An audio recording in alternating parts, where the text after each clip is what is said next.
Over the years, you probably heard headlines that read, OnePlus has finally delivered a true flagship smartphone, or something along the lines of, OnePlus has finally stepped up its game in the flagship smartphone space. Well, the truth is, if you check the title of this video, it is probably something along those lines. And honestly, though, that has everything to do with OnePlus's approach to its high end smartphones over the last couple years.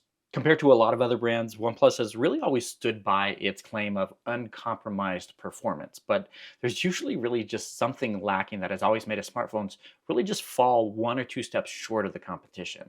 But does that same hold true with the latest flagship device that they launched this year? Well, let's find out.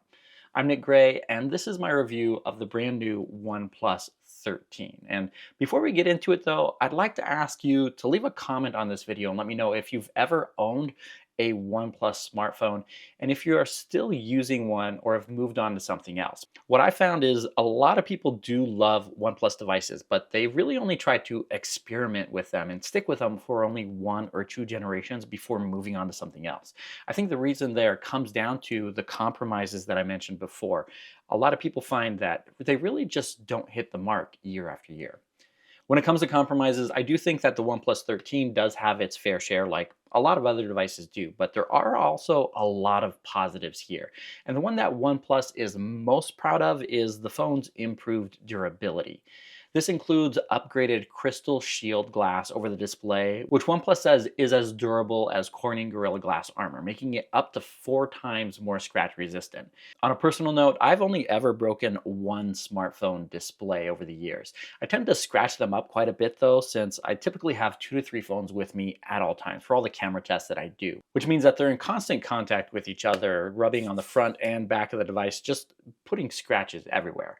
Now, I've been using the OnePlus 13 for over a month now, and I have to say it is still scratch-free. I did have to get rid of the screen protector after a couple of days just because it started bubbling up, but not having a single scratch on this display after a month is a huge win for me. And then there's the one that we've all been asking for years. That's right, this phone has an official IP68 rating. Now, technically, OnePlus did do this back with the launch of the 10 Pro, but that was limited only to the T-Mobile variant here in the US. This time around, though, the IP68 rating is global, so you don't have to worry if the phone accidentally drops into the pool or, drops into the toilet.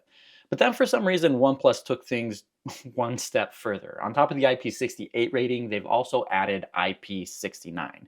Now, with that higher number, you might be thinking that it's one step above IP68, but it's actually a completely different thing, verifying that the phone can withstand high pressure water jets and up to 80 degrees Celsius water. I'm not exactly sure why anyone would want this, since I haven't ever heard of anyone wanting to put their phone through the dishwasher or even accidentally putting it into the dishwasher, but now you don't have to worry about it in case you do.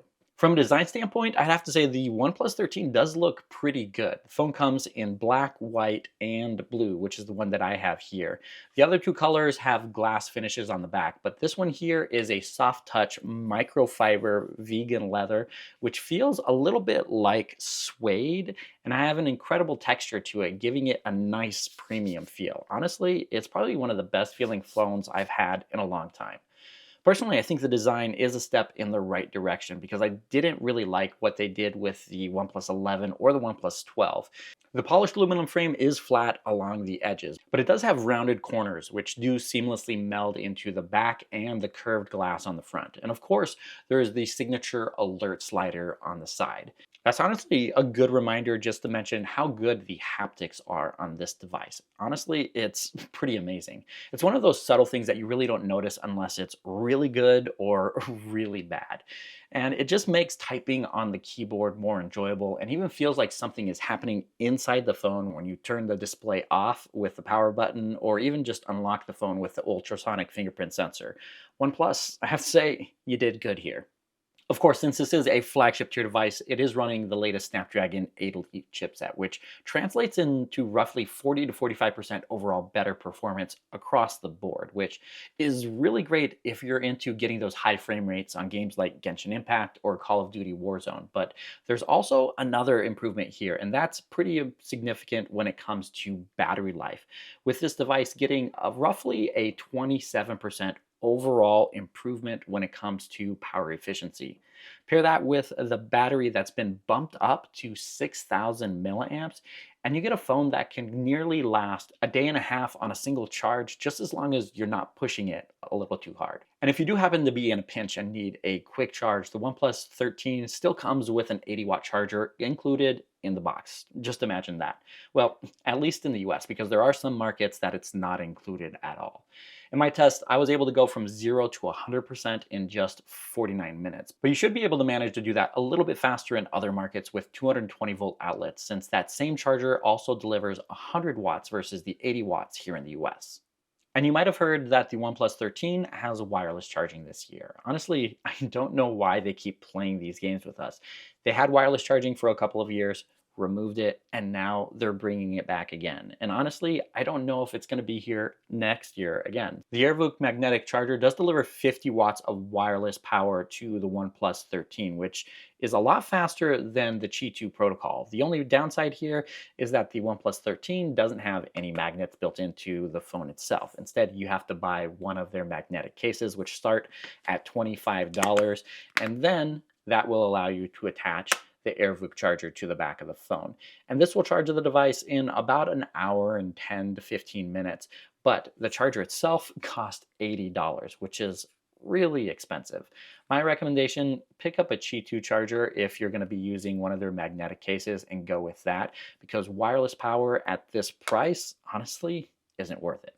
Of course, we can't have a smartphone review without talking about the cameras, at least for a little bit. But this section is a little bittersweet for me. OnePlus still has that Hasselblad logo etched into the back of the phone quite proudly, I might say. But the overall camera experience on the OnePlus 13 this year still isn't up to snuff when compared to other flagship tier devices. The rear camera system does use three 50 megapixel sensors across the board for the ultra wide, main, and the 3x telephoto. Overall, I do have to say it is a step up over last year's device, especially with the ultra wide camera.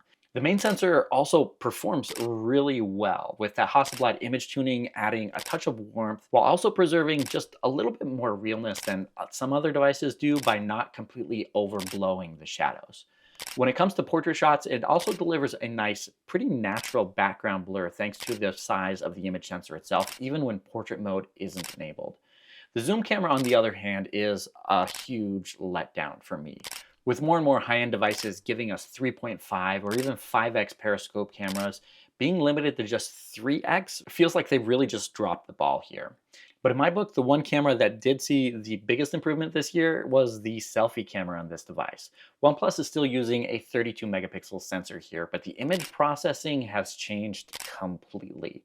It still does try to overexpose your subject, but at least it still preserves a lot of the detail and doesn't blow out the highlights like it used to.